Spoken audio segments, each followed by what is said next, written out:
Hello viewers, welcome to Vidhyalakshmi YouTube channel. The topic what we are going to see is about economics, standard 12. My name T.R. Ganesh, working as economic faculty in this institution. This session we are going to see the chapter number 1 from 1.1 to 1.6. Then 1.4 scope. Scope means future. What is the future of the macroeconomics? It includes totally 6 subtopics. I made into 3 plus 3 for easy understanding. Once again, I include a picture also. Number 1, national income. About the overall calculation, not only including the geographical area, within the area, state wise, regional wise, like that, we are taking into overall calculation. First, number 1, national income. Its composition by sectors. What are the sectors? There are 3 important sectors: primary, secondary and tertiary, like that. Totally 3 important sectors.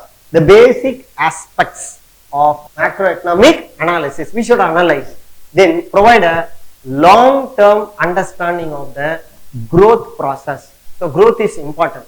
Whenever we are successfully running a business, for example, we are joining in this institution during the year 2010, 2020, our beginning is from LKG, like that. Every year there should be a minimum growth, then only we can reach our goal.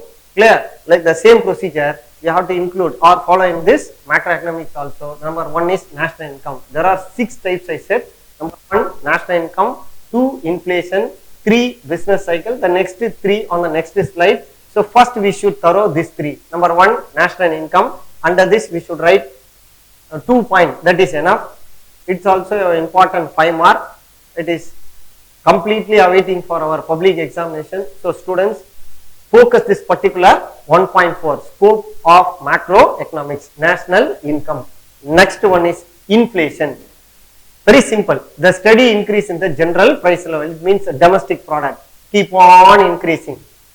Estimating the various price index such as wholesale price index and the consumer price index, etc. are needed. Then next one is business cycle. A business cycle, otherwise called trade cycle, it includes important term. They are boom, recession, depression and recovery. From that depression again the business getting recovery. Economic policies. Compulsory business cycle, all economies face some fluctuations. Running a business, it's a nature. There will be some ups and downs. Periodically there will be some ups and downs. It may be classified on the very next chapters. We are going to discuss about this unemployment. There we are going to discuss very clearly. Here we should know the initial term. Number 1, national income, we are familiar, and number 2, inflation. Separately they will be asked in 2 mark also. So we should remember all these points.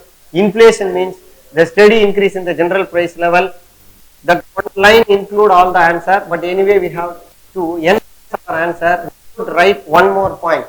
Clear? Then the next one is business cycle. All economies face business fluctuations, means ups and downs. The movements are, what are the movements? Boom, recession, depression and recovery. We should carefully study based on aggregate economic variables. Aggregate means overall, altogether, adding all. Then the next one, continuation. The first 3 we are familiar. Number 1, national income. Number 2, inflation. And number 3, what is the number 3? Business cycle. Then the 4th one, poverty and unemployment, economic growth and economic policies. Poverty and unemployment. It is not only the Indian problem. Poverty as well as unemployment, it's all over global problem. The major problem, all nations are poverty and unemployment. This is one of the important economic conflict. It is one of the major conflicts. Understanding facilities, allocation of resources and initiating corrective measures. So what we have to do, we should make some macro level solution to this particular problem. That is why we are writing here. As an economist, we are not only expressing the problem, we are giving the solution also. That is why we are all economists. The next one is economic growth. So the major difference, we have two important words in economics. One is growth and another one development. Growth, it's a narrow path, but development is a multiple path. India is a developing country. Further, it is classified. Next topic we are going to discuss detailedly. Only meaning, there is little change. Growth means it's a narrow path. Compulsory, there will be stepping move forward. Clear. Next one is development in multiple way, not only in northeast, southwest, like that. All directions, there will be some changes. So that is the difference between growth and development. Here we are going to discuss about economic growth. Growth and development. So I mentioned previously, growth and development and factors determine. What it determine? Understood only through analysis. Whatever the issues, whatever the crisis, whether it may be a small or big, we should make some complete case study. So we have to analyze. Then the next one is economic policies. Through the policies only, we are introducing lot of solutions significant for evolving suitable policies. For this policy is suitable, for this policy is suitable. Like this, we have to make some lot of policies necessary for to solve the basic problem to achieve our growth. The ultimate aim is to achieve growth. Clear? So these are all the 6 important subtopics under scope of macroeconomics. Let me see a small recap. The first 3 are national income, inflation, business cycle. The next 3 are poverty and unemployment, economic growth and economic policies. Clear? Then the next one about the limitations for boundary. It means boundary. For easy understanding, I made some picture also. I included picture also. A person who is keeping his hand. Further, he is just trying to stop for falling down of some cards here. Clear? This is limitation. That is boundary. First, number 1. There is a danger. This is also will be asked in 2 mark as well as 3 mark. Clear? If it is asked in 2 mark, we should write minimum 2 points. At the maximum, if you are familiar with all the 4 points, you can write. Suppose if it is asked in 3 mark, we should write all the 4 points. Number 1, there is a danger of excess generalization. Sure. For example, in my home, there are 4 members. For example, if you have in our home 4 members, unfortunately, not fortunately or unfortunately, they are cooking for 40 members. So what will happen? If there is, the members are not arrived, means the remaining, the excessive production here will be going to waste. So we have to fix some limits. There is a danger. So first of all, we should identify how much, that is what we are going to produce, how much we are going to produce, and for whom we are going to produce, how much they will take. Like that, we have to analyze. There is a danger of excessive generalization. Number 2, it assumes homogeneity among the individual units. Same product, there will be multiple producers. The next one, there is a fallacy, means confusion of composition. What is good for a country is, for example, it will be applicable for individual, but it is not applicable for nation. The same condition, one particular rule is applicable for one country, it will be bad to another. It is not good for another. Then next one, many non-economic factors.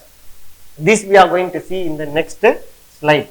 Economic factors. What are the terms included under economic factors? What are the terms included under non-economic factors?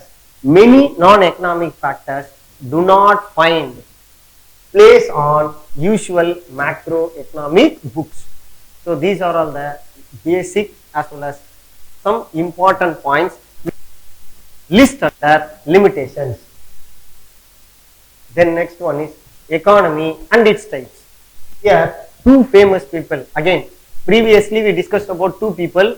From the very beginning under quote we referred 3 important persons. So altogether now we are going to see 6 and 7. So from this chapter 7 important economists name we referred here. So this also will be asked in 1 mark.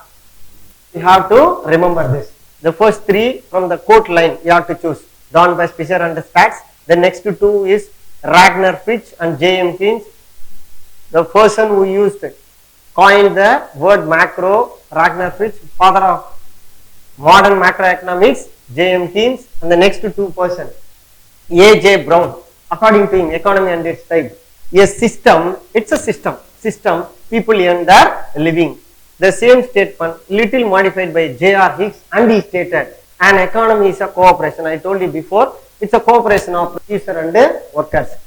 For what for they are producing, what for the consumers are, workers are working to satisfy the consumers, satisfy the wants of the consumers. The next one, an economy refers the economic activities.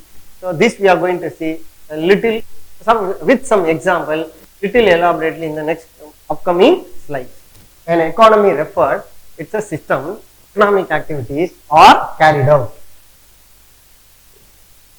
An economy and its types. Totally, types here for our easy understanding. Once again, I fixed the photo from our textbook.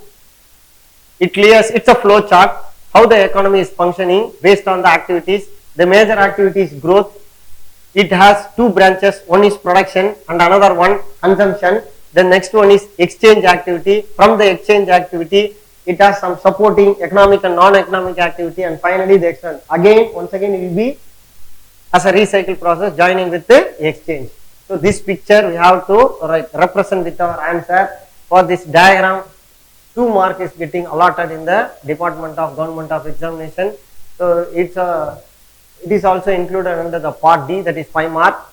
Economy and its types. The fundamental activity is production and consumption. These two, production and consumption. Again, the ultimate, what is the main aim? The ultimate aim is to achieve our growth. So that is a growth mentioned here. Then the next one is exchange. For this, what are the things we are doing? We are doing some exchange activity. Exchange, support, production and consumption. In exchange activity, what is the major work here? Support. What is the support? Production and consumption. The next one, influence, economic and non-economic activities. Okay, sure there will be doubt will arise. So what are the terms included under economic? What are the terms included under non-economic? I told you before. Major economic activities are regarding the money movement, transport, banking, advertising, planning, government policies and others. We have to write at least 3 examples. Easily we can remember: transport, banking, advertising, or transport, banking, government policies and others. The next one, major non-economic activity: environment, health, education, entertainment and governance. Further, we can include many more examples. These are all the examples directly taken from our textbook. Environment, health, education, entertainment, governance, etc. Then external activity. What is the external activity? Within the trade can be classified into 2 types, internal and external. Suppose we are crossing from the border of India, means automatically it will be in a international trade. So one is import and another one export. Immigration and immigration also. Moving of the people. Immigration, foreign investment and exchange earnings, etc. So these 6 examples we should write. The external activity are import, export, immigration, foreign investment and exchange earnings. Then the next one, again continuing with economics and its types, it has further 7 important steps. We have to write for easy understanding: triple S, triple N and L. A short form you have to keep in as a memory for understanding. Number 1, S, status. There are 4 important status. Status of the countries of the world are classified into 4. This is one important 2 mark. Totally 4. Developed, undeveloped, developing, underdeveloping. These are all the status of development of the countries of the world. Then system of peace. What are the systems? The basic systems are totally 3: capitalistic, socialistic and mixed activity. Then the next one, scale of activity. It means for measuring whether it is a small or big. Small means small scale industry, big means large scale industry. Scale of activity. The first 3 is status, system and the next one is scale. Then nature of functioning. How it is functioning? Nature, there will be 2 reasons. For example, day and night, like that. Static dynamic. One is static, another one dynamic. Then next one, nature of operation. One is closed and another one is open. Then the next one, nature of advancement, traditional and modern. These three are carrying only two terms. Nature of function is static and dynamic. Nature of operation is closed and open. Then the next one, nature of advancement is traditional and modern. Then the next one, level of national income. Again, it is further classified into three types: low, middle, and a high income. Now we are on the end of the session. Keep watching our video. So in this session, we completed 1.1 to 1.6. From 1.7 to 1.9, the upcoming videos will be forwarding you. Thank you all for watching.